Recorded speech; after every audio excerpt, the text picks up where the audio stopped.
Ladies and gentlemen, boys and girls all around the world, you are now tuned in to AQuickThought, a channel centered around growth, evolution, deep insight, and ultimately, perception enhancing knowledge.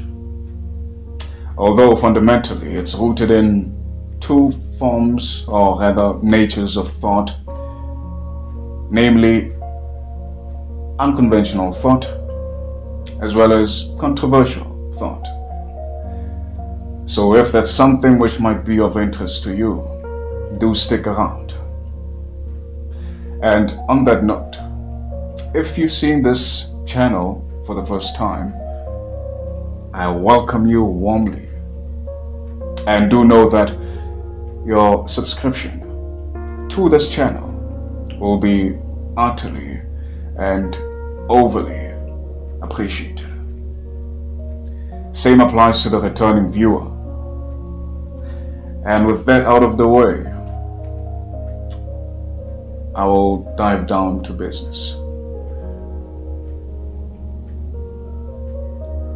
Today I do have a specific thought which this episode will be predicated on. But first and foremost, I thought it would be best for me to outline the fact that the reason for me doing these videos has nothing to do with me seeing myself as better than anyone. I don't see myself superior in any respect. In fact, I know that we are all equal. And so, I guess you could say part of the reason as to why I'm making these videos is to shed light on the fact that we are all equally human because we are all live, right? And so life should be respected equally, not only as humans but even beyond that. You should respect trees because they are also alive. They serve a specific purpose. And so the point is to bring awareness to that fact. And of course, there's different ways of getting to a specific destination. And so I'll be touching on different subjects which I perceive to be hindrances as far as the individual experience is concerned, because in order for the collective experience to be harmonious, we first must be harmonious within ourselves as drivers of experience. And so today we're talking fulfillment, because it's a common misconception. It's a common misconception that we have to do certain things in order to attain fulfillment, at least as individuals, right? In fact, I'd say 98% of all activity on this planet that humans engage in is driven by some desired state, which will come as a byproduct of the end goal of whatever activity one is engaged in. We always have some reason behind any action that we take, which is not a bad thing, although it becomes counterproductive if the reason is somewhat selfish, if the reason is centered around finding fulfillment. Because the way I see it, fulfillment is not something to be chased. It's something to be embraced. I'd say fulfillment is a reflection of wholeness, of oneself within one's being. Just to say you are content with the life that you are and you don't need any external occurrences to validate your sense of self, so to speak, your importance. Because the mere fact that you are alive carries importance. And of course, life is not as rigid as we'd like to believe. And it's so sad that we've reduced living to a game. Like we often hear people say, you must play the life of game, otherwise you get outplayed. As far as society is structured, or as far as the structure of society is concerned, that is applicable, it makes sense. However, there is no structure of society without the life, and so what's best for society is definitely not comparable to what's best for life. That's to say, if the life is not functioning at its peak, if the potential of life is not realized, then society will always remain a trap, a limitation of some sort, a collective limitation at that. And so there's always a better way. At least that's what I'd like to believe. But the point is, it all begins within you. You have to realize the potential of being, because life is potential. So in a sense, I guess you could say life is inherently meaningless, because potential is just that. It can be made, or it can be transformed rather, into anything. And so whatever it's transformed into should support, should enhance living. At least that's how I see it. But of course, society says otherwise. Society wants us self-conscious, living within our minds, chasing fulfillment outside of ourselves. And so, to such notions, what I would say is this: never do anything because you think you will derive fulfillment out of any act in question. Rather, do everything because you are fulfilled within your own right. And in so doing, whatever you do will gain a different quality of being. Because to do efficiently is to be what you are doing. Be so immersed in whatever you are doing as to giving yourself to the act. And this could be anything, whether it's making love, whether it's cooking, whether you are writing a piece, or whether you are just relating with people. Give yourself completely from a place of wholeness, because more often than not, we even relate from a place of incompleteness, and as a result, we have these unrealistic expectations, which we feel will complete us,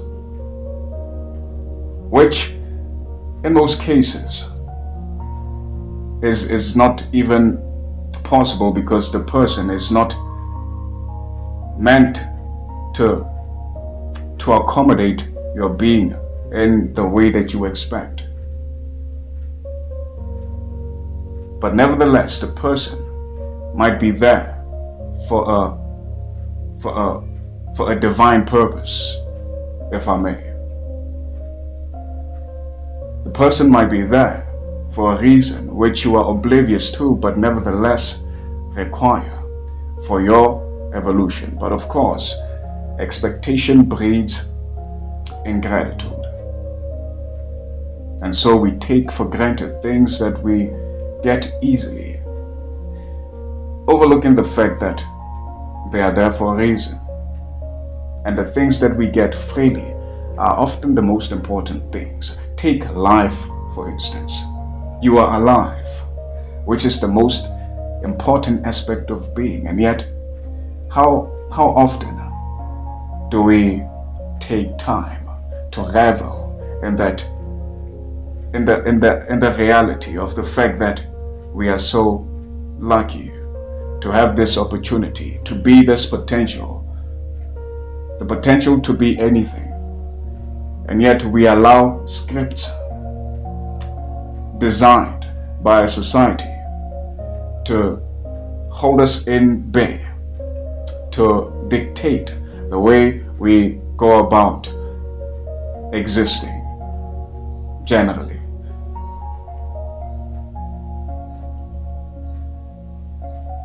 Just look around and ask yourself, what's that getting me?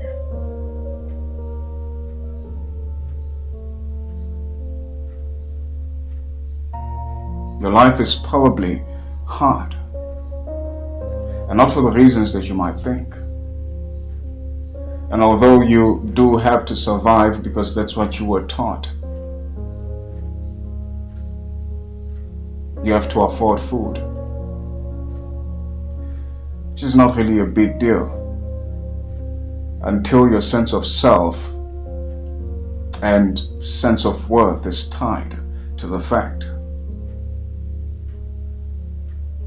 Then that automatically impairs your effectiveness, what you can be capable of, because you're thinking to yourself, I'm incapable of something as basic as providing for myself. I must be nothing. And you keep reaffirming this, and what happens? You become nothing, which can be a good thing and a bad thing, depending on the way you look at it. For in this world, there are optimists and pessimists. To be optimistic is to see things for what they can be, and to be pessimistic is to be hopelessly entrapped by apathy, by a state of lack and survival, which is predicated on the fact that you don't deem yourself worthy. You are unfulfilled. You are not content with self. And self, might I add, is everything. Because without it, you are literally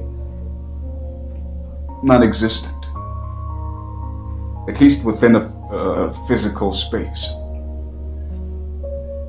And so, I'd say that's something worth respecting.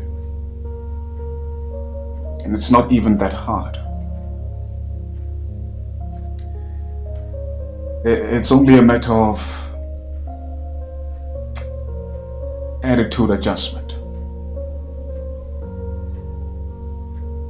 As much as you've come to a point whereby you see life as this losing battle, you can teach yourself, rather your mind, to perceive things as an opportunity. All experience is an opportunity, for in reality that is the case. But until you see it that way, until you choose to see it that way, you will stay confined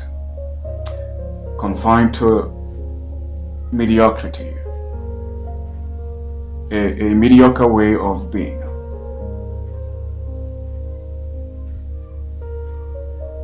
And so distraction will be the perfect escape. My question to you would be, how long? How long do you intend on keeping yourself distracted?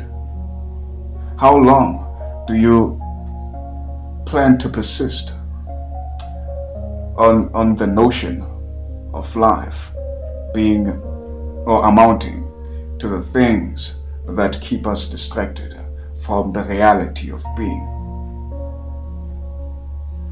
The reality of being, which ties down or which boils down to one simple word: life. Life is the reality of being. Life being potential, and potential can be anything. And so, are you responsible enough to realize that potential? Are you accountable enough to act on it? Are you humble enough to let it flow and ultimately instigate your growth? Because if not, you will remain trapped in the matrix. You will stay unfulfilled. But that need not be the case, because the choice is ultimately yours. And with that being said, I wish you well. I trust that you will realize that you are never alone.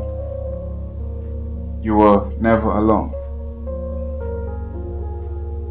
And to prove this, just consider your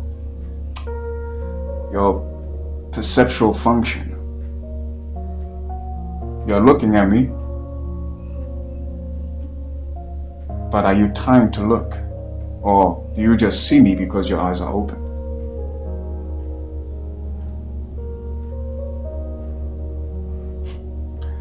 With that being said, love and light. Until next time. Cheers.